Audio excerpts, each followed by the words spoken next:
Good evening to you. Hello, my name's Nick.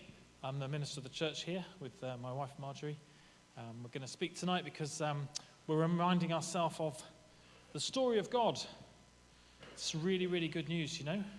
You know, he's here. You're experiencing the presence of God right now.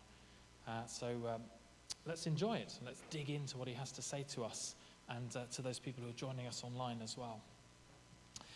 Marjorie's from Ireland. And if you're from the north side of Dublin, which she's not, but if you are, there's a couple of ways that you might say hello to someone. The first is this: how are ya? How are ya? It means, hello, how are you? It's not something that they expect an answer to. It's just a way of saying hello. Often I've been caught out by that one. They say, how are ya? And I begin to tell them, I'm very well, thank you. And they don't want to know. They're not interested. It's just a way of saying hello. The other way that people say hello is this: what's the story? What's the story? Has anyone ever had that happen, or is it just me? What's the story? And it's an Irish way of saying, hey, what's going on? Because the Irish are a fantastic storytelling nation. It's in their blood. And that's what we want to do tonight. We want to remind ourselves of the story of God. And I'm going to just remind us as a church, where do I fit in? What's my place in that? And so on. And you know, story is a very powerful thing in culture. It's a way that you and I connect with who we are, where we've come from, where we fit into life. It's been going for 1,000 generations. Since people have been around, we've been telling stories, haven't we? And so we're used to locating myself somewhere within a bigger story. I'll give you some examples. If you're British, you're part of the British story, and there are certain, there's history to it, and there are certain symbols that remind you of it. So Spitfires and Big Ben, and for better or worse, the royal family. That's part of our story. And Brexit is part of our current story. And the people who are we're all talking about it, and we're talking about who do I want to define who I am as a nation, who we are. And that's part of our story that's unfolding. And we're a visual society. We if you want to learn how to do something today, you just YouTube it, don't you? And there's instructions for it on YouTube. Or many of you will tell stories on Instagram. Today, I posted that picture as it happens, and I told something of a story today visually. And brands will do the same thing. They will invite you into a story. So Nike will say to you, buy my shoes, and whatever, and you can do it. Just do it, they say. And that's the story that they're telling. If you want to be sporty and achieve in life, buy my stuff. Ooh. Or banks will say a similar story. Lloyd's Bank used to have an advertising campaign called For the Journey, I think it was called, For the Journey. And they said, we'll be with you from cradle to grave, and they had those remember those cartoon characters? Yeah. And they grew up across the adverts. You thought, yeah, it's really cool. And so they were bringing you into a story because that's how we define ourselves. And so the question is, what's the story? What's the story? Right, just turn to your neighbour and say, what's the story? What's the story? Very good. Because stories have a power, don't they? They're very captivating, actually. You want to know what the story is now, don't you? Because they're captivating. They draw you in, and there's a power in story. And you know what? As Christians, if you're a Christian here today, if you're not, and if you are actually, we're all part of the biggest story that's ever been told on planet Earth, and the greatest story that planet Earth has ever known. And you and I are a part of it. And it's still being told, it's still being unfolded in our midst and on our planet. It's the story of God and humanity and creation. That's the big story, and you and I are a part of it. And here's another fantastic thing. It's a good story. It's a really, really good story. And if you watched the news this week, you probably were fed a lot of bad news stories, to be frank. And our lives and our everyday may be surrounded by bad news sometimes. But the story of God, and obviously it's revealed in the Bible to us, is really, really good. It doesn't mean that everything goes well for anyone in here or you and I all the time. It means that God is good. And so he's on your side, and he's for you, and he loves you, That's the story. And so the story of God begins in Eden, and it ends portrayed in Revelation. It begins in paradise, and it ends in paradise as God makes things new, the new heavens and the new earth. And somewhere in between, things go a bit wrong for humanity, at least, and for creation. Things go off the rails a bit, don't they? And we're in the middle of that situation right now. But that's not how the story ends. Always, it's possible to find God in the middle. He's always with us.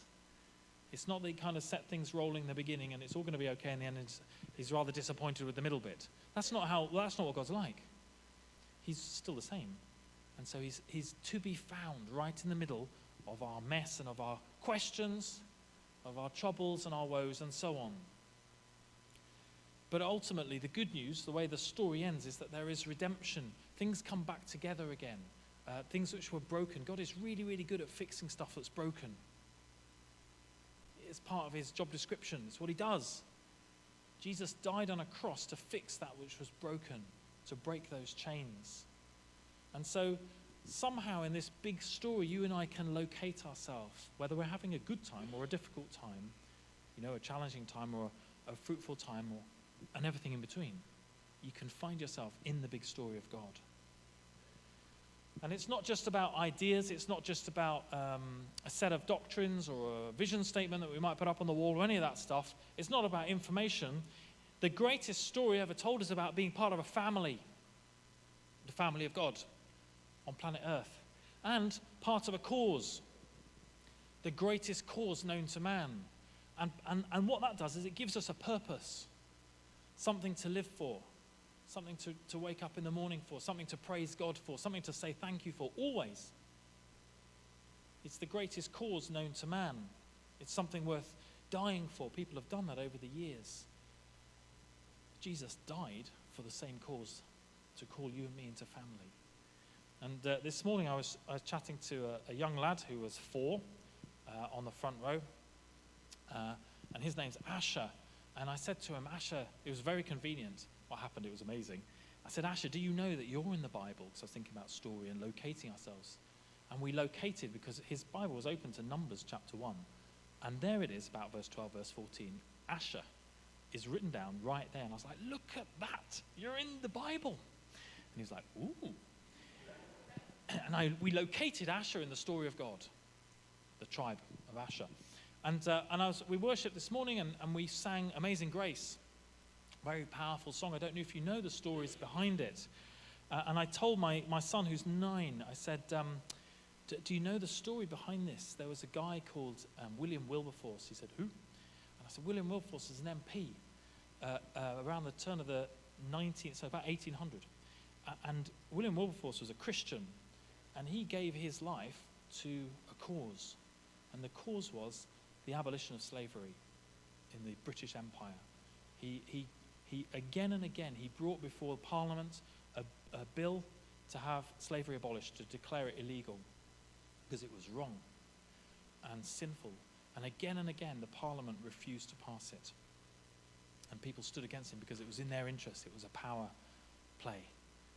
And he persevered and he persevered for at least 2 decades. I forget the dates. It may have been 4 decades. Anyway, eventually, 2 or so years before he died, finally Parliament passed the bill. And slavery was illegal in the British Empire, and it went around the world. It changed the world for the better. This was all during the worship I was telling Enoch this. Oh, wow. And I said, do you know that song, Amazing Grace? Look at the bottom. It's written by a guy called John Newton, it said on the screen. John Newton was a slave trader, the guy who wrote Amazing Grace. And I said, he used to have people in chains and sell them for profit. And then he realized, because he met God, became a Christian, and he realized that was sinful and evil. And he changed his ways, and he said, I've encountered the grace of God, so much so that even a wretch like me, a man who used to sell people in chains, can be set free, can live in freedom. Isn't that amazing? That's the gospel. That's the good news. That's the story that you and I are a part of today. It's possible for everybody. It's possible for you and for me. That's the kind of cause that we get to live for. Come on. So we're going to remind ourselves just of that story of Jesus interacting with us on planet Earth. Marjorie's going to come, she's going to read a poem. This is a poem by a guy called Phil Knox, who actually preached here last year. He's written a book that's coming out in about April time. It's called Story Bearer. And this is his kind of spoken word from that. The most compelling story ever told. In the beginning was the author, the answer to the question not yet posed, solution to a mystery not yet disclosed, liberator to a regime not yet imposed. There in the background as the story unfolds, holding his run from times of old, waiting as priests, poets, and prophets foretold of the author of all life and love and all that is good. Then bang! In a moment that is cosmically linkable, the author becomes unthinkably shrinkable, veiled in flesh the Godhead see. Hail the incarnate deity, because the author comes down to meet us. The king of the world becomes a fetus. And from Judean hills the story was broadcast as some logged on, hooked up, tuned in, and those who did with a wireless connection, the author promised life and resurrection. Weaving tales, leaving trails, breaking jails, removing scales from people's eyes, open to a kingdom where humanity hails the author. But then impaled, because love is just words until action prevails. And this point is proven by blood drawn by nails. And squaring up sin and death, the author wails, "It is finished." But that's just the finale of season 6, because in season 7 is a box full of tricks. The author smashes death in the face with a spade, because hell cannot hold his loving tirade. And for 2,000 years, the story continues. Get yourself plugged in like you've got nothing to lose. So reach for your settings and turn your Li-Fi on, because the author is still speaking, his heart is still beating, and his story is love. And with it, he frees us, because the author has a name. His name is Jesus.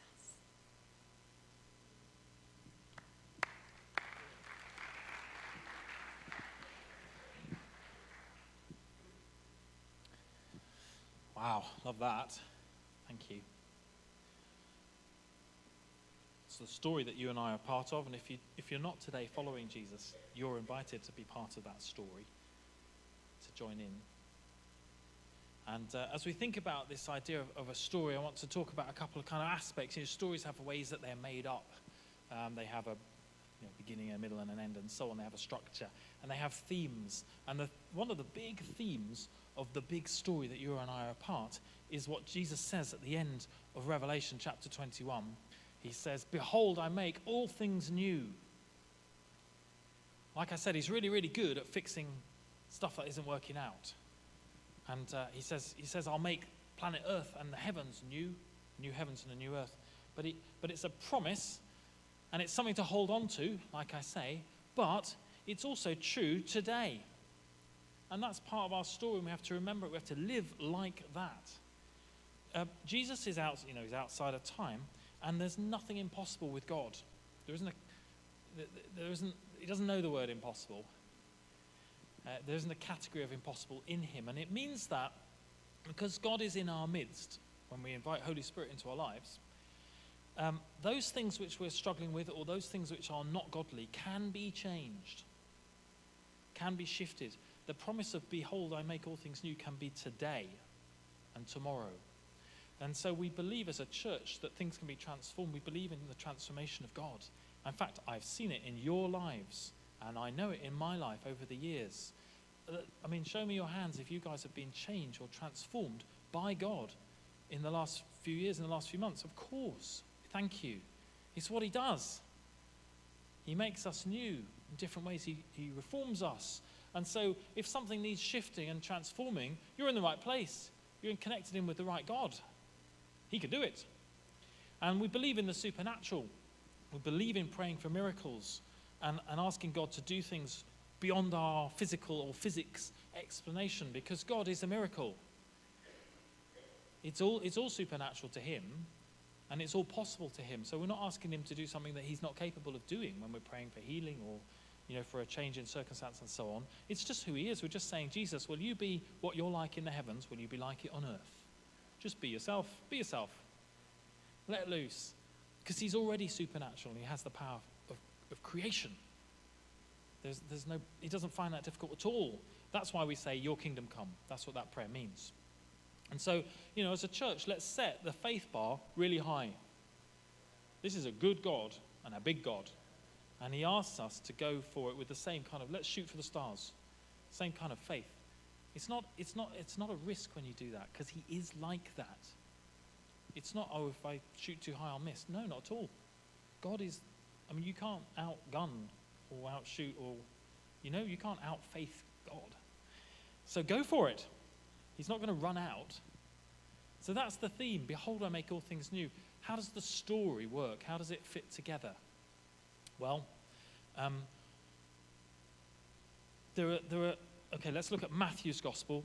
If you think about the way that Matthew's gospel begins, it begins with the genealogy of Jesus. It's very, very specific. It's talking about Jesus was Jewish, and he's located in history 2,000 years ago in Israel in a certain place. And it explains why. He goes back, he says, so-and-so was the father of so-and-so, was the father of so-and-so, was the father of Adam, was the son of God. Actually, it says the son of, doesn't it? But anyway, do you know what I'm saying? It shows you the genealogy all the way through. So Matthew begins by locating a very Jewish religion in a particular place. But that's not how the story ends. That's not how Matthew ends. Quite the opposite. What's the famous passage in Matthew chapter 28? The Great Commission. It ends with Jesus saying, go spread this to everybody. Don't keep it to yourselves. I'm commissioning you and me together, co-mission. We're going to go and tell the world. That's how the story ends. And so there's this brilliant interaction between insiders and outsiders, as it were. And always through history, you'll find that those who are outside of the story are invited in. Those who are far from God, the message is, come home. Come home. Come back to your Father in the heavens who loves you. Come back to the family of God who will help and support you and love you as much as they are able. Come home. Come home to a future. And just at the same time, those people who are home, the message is something along the lines of, don't get too comfortable. Don't just stay home. There are other people who need to experience this same grace. It's amazing. Yeah? And so actually we're sent out. But when Jesus sends out, when he says pray for the harvest, he says it's plentiful. Just like today, all around us there's a plentiful harvest. But he doesn't say send people out. The Greek is that he says, pray that the Lord of the harvest will fling people out. It's the Greek word. I wonder how often we're willing to be flung. It's less comfortable, isn't it? But that's what Jesus says. So actually we're catapulted beyond ourselves. Very, very powerful message for people today to hear. If you feel outside, you're welcome in. If you're inside, go find some other people who will enjoy the fun. You see? That's the story. That's how the story of God works. So if that's the theme of the story and that's how it works, there's a central character to the story, a protagonist, a hero. It's God. You probably knew that. He's the hero of the story, and he's revealed in the person of Jesus. That's good, isn't it? He's the main character. And so there are ways that God is shown. He's portrayed in many, many ways in the Bible. I want to pick out 3 for you just to help us focus in on some things. The first is this. The Bible portrays God as our Father in the heavens. It's the way that Jesus portrays him. When you read the accounts of Jesus, when he needed to teach people about God, about Yahweh, he called him Dad, called him our Father. So if Jesus said that, it's okay for you and me to call him that. In fact, it's an invitation. And we're not just talking again about a category of a kind of God is your father. Write that down. We're talking about an experience, a relationship, a family affair. God is your father. You can rest in peace. That's what that means. God is your father. You don't have to prove yourself anymore. You can afford to fail sometimes because he doesn't see you as a failure. I never see my children as a failure. Sometimes they mess stuff up, but I love them deeply. It's just the same. God is our Father, and so we can receive his love and affirmation for us and his correction and his wise words. And the truth is this: you have a Father in the heavens who really loves you. He loves you, and he loves you, and he loves you. That's the good news. And so we're invited into that. We're invited in. There's a book that's doing really well. It's very popular at the moment. It's a big Christmas book. Here it is. Anyone get this book for Christmas? You seen that? Yeah, 1, 2, 3, 4, 5. Anyone give this book to someone for Christmas? 6, 7, 8. Yeah, up go the hands. This is a book called The Boy, the Mole, the Fox, and the Horse. It's by Charlie Mackesy. It was Waterstone's Book of the Year in 2019. It's a cracker. And Charlie Mackesy is a Christian. He's the guy who does the illustrations for the Alpha books that you probably have been looking at for the last 20 years. And there's a few beautiful things. It's kind of not really all about the words. It's about the ideas. So here's a picture, and I just want to say that this is something that's been published on Facebook by Charlie Mackesy, so I'm not stealing his copyright. And it says this: "Sometimes I'm not sure who I am. I feel lost," said the boy. Well, we love you, and love brings you home. And you know what? There are people around us all the time who are saying this. They might not have the words to say. They might not be brave enough to tell you, but they're thinking it. They're like, I feel lost. I don't know how to locate myself in the story of life. Why am I here? What am I doing? Why am I doing what I'm doing? You know those questions? People ask those questions of themselves regularly. And the message of the Father in the heavens is, you have a home. Come home. Come home. I'm waiting. My arms, in fact, I'm running towards you, says God. Come home. And so we can help people to find themselves in this story. So if God is a father, there's another image in the Bible, and it's this: God as husband, or as a bridegroom. That's how Jesus is portrayed, as the bridegroom, and he's desperate to marry who? You. Me. He wants to marry the church. In fact, he's going to. That's how the book ends in Revelation. It's an image to kind of give us an idea of deep friendship with God, of intimacy with God. Again, this isn't a distant God. This is up close and personal God. He is high and he is holy and he is ever so close. And it's another invitation to me, to you, as a way to relate to God. He's saying, you know what? I want to be as close to you as a lover, as an intimate friend, as an intimate. It's another picture of Jesus. The truth is that we're one with him. And it's a journey that we go on. It's not something that necessarily happens overnight. But it's one of those invitations, and that's part of who we are as a church here as well. And I would commend to you a talk that Duncan gave on the 17th of November, 2019. He talked about the bride of Christ. It was absolutely cracking. Marjorie and I learnt loads from that talk. So check it out if you want to on the website. Okay, so father, husband. Here's the last one, shepherd.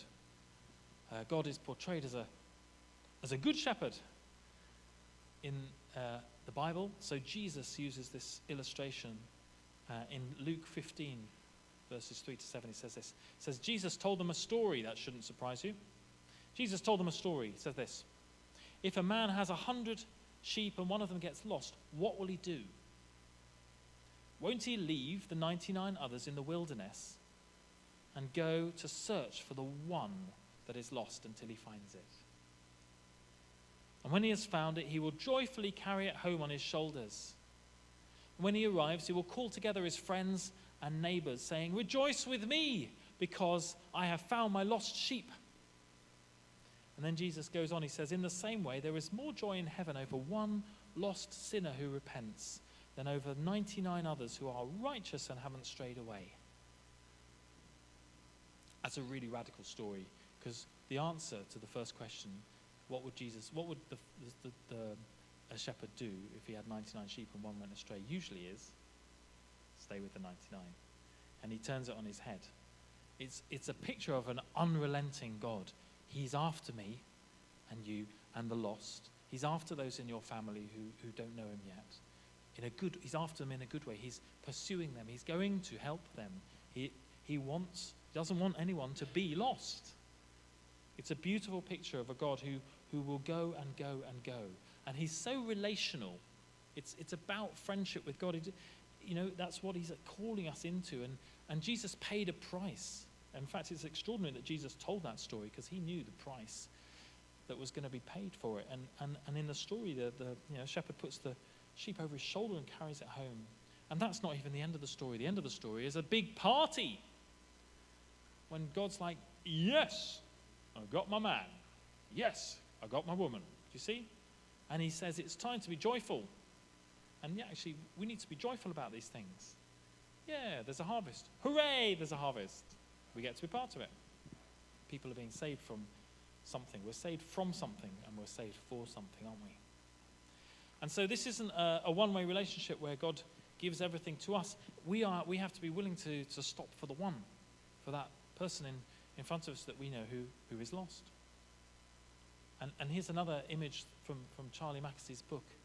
It says this: "What's everyone doing?" asked the boy. "Just trying to get home," said the horse. Just trying to get home. Isn't that what everyone's doing? Really? Just trying to get home. And you and I have an opportunity to help people to be located into the big story of God, to realize that they can come home and step into that thing that John Newton said, where his chains fell off and his heart was free. People are longing for it. They don't always know it. They don't know what it is, what that hole is, but it's a God-shaped hole because they're made in the image of God.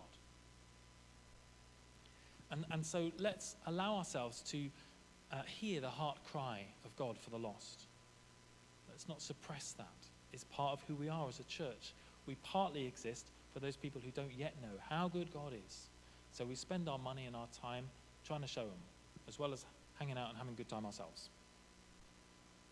And so it might mean for you and for me that personally, I choose to be willing to stop for the one, for that conversation. I had some fantastic conversations in the cafe this afternoon, just before this service, and I was left thinking, what am I going to do to help those young adult men who are hungry for God and they know that they need to change their life? They're not happy with how it's been. Because if I'm not careful, they'll just walk out the door and I might not see them again. That's not okay. I'm thinking, what can we do as a church to help that?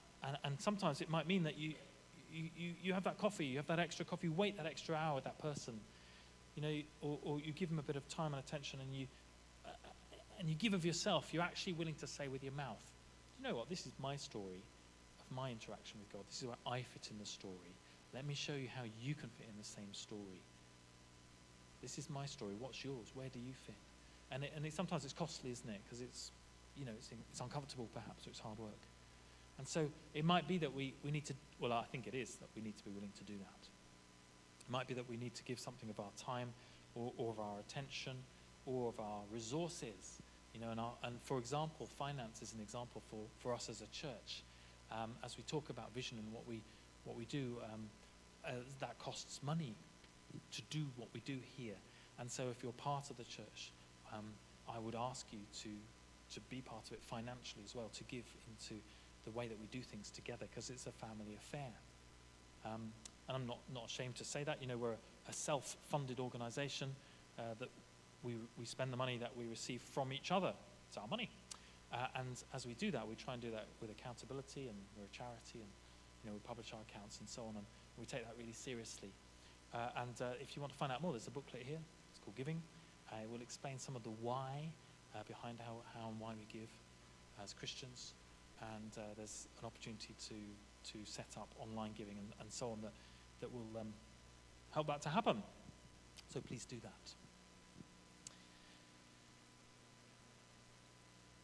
Last picture. The boy says this: home isn't always a place, is it? Home isn't always a place. What's he saying? Well, he's saying that the story continues. That the story of God continues. You and I get to write chapter, whatever we're on now. Season 7, as the poem said, yeah? We get to write it together with God. It's not finished. What you and I do in the next few years partly writes the story of God on planet Earth. What a privilege. How exciting. And some people will who are attuned, like this boy in the story, will try and recreate the hope that they need and the purpose that they need in all sorts of ways. And it's not quite right. It's counterfeit. And so they might be following the new age, or they might be following, I don't know, Facebook or something that just fills that gap, or work, or whatever it is. And we have to look for the opportunity to say, do you know what? Let me reorient you so that you point towards God and find yourself within that story. He may be found. And so, we might do that with words and with sharing. We might do that by showing compassion. We're a church who wants to show compassion to people and serve the poor and so on. We might do that in creativity. We might dream with God and say, how can I express that? We might do that with entrepreneurial ideas and enterprise. We might do that by asking the same question that Jesus said. What is God saying? And what am I going to do about it? What does it mean to follow Jesus? So that's us as a church. That's where we're up to. I don't have any kind of massive new vision for us this year. We're going to do what the Lord says. There are some things that are on the horizon, and Marjorie's going to lead us in prayer in them in about 30 seconds. I'd say this: know the story that you're part of and have confidence in it. Get to know that story and realize that you are a part of it. It's your story. And then let's be willing to lead others into that story. Say, you know what? Let me introduce you to the protagonist, the main character in the story. He's called God. He loves you like a father, like a shepherd, like a bridegroom. And let's find our place in that story. What am I supposed to be doing right now? How can I help? How can I write the next chapter? And we'll do it together, eh? Marjorie's going to just help us to think about that as a church. Thank you. Finally, just to end, the story has a sound. The story has a sound. And it's a sound of joy. All through the scripture, where the kingdom of God breaks out heaven to earth, there's joy. It's the rhythm, the heartbeat of heaven. I love the fact of that story that the shepherd goes after the lost sheep, and what happens as a result? There's joy. Always joy. I want to read to you, just as we end, one prophetic scripture that's been given to this church corporately now 3 times in the last 3 months from 3 different individuals in 3 different locations. The last was at the church meeting. And clearly God is speaking this to us as a people, so we want to tune into what he's saying.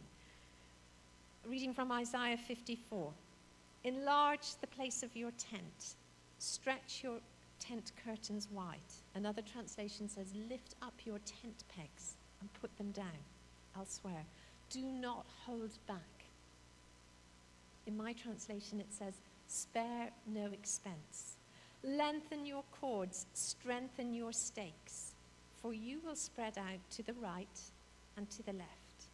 Your descendants will dispossess nations and settle in their desolate cities.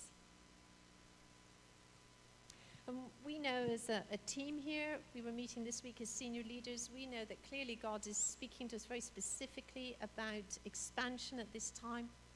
There are already people heading to different nations. We heard about the India trip this week. Where's Ira? Wave at me, Ira. Ira and her husband, you're heading to the Congo. Is it this week? And so we're going to pray for you tonight at the end of the night. There's this coming and going to the nations all the time.